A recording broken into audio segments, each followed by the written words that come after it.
In this video, I'm gonna be walking through how to find Facebook password in Facebook app. You can't see your Facebook password inside the Facebook app for security reasons, but you can find or recover it if it's saved on your phone or browser. Now let's see how to do it. First of all, go to your phone settings. In phone settings, scroll down and tap on Google. Now tap here and select the exact Google account in which account you saved your Facebook password. Now tap this arrow next to your Google account and tap on manage your Google account.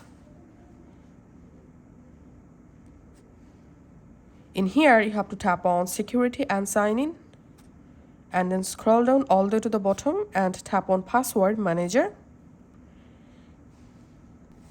And here you will find all of your saved passwords. Now tap this search passwords box and type here Facebook, and here you will find Facebook. Tap on that, verify your phone log, and here you will find all of your Facebook account saved login credential. Just tap on this little eye icon and your account password will be visible. You can tap this copy icon to copy your Facebook password. So this is how we can actually find our Facebook password.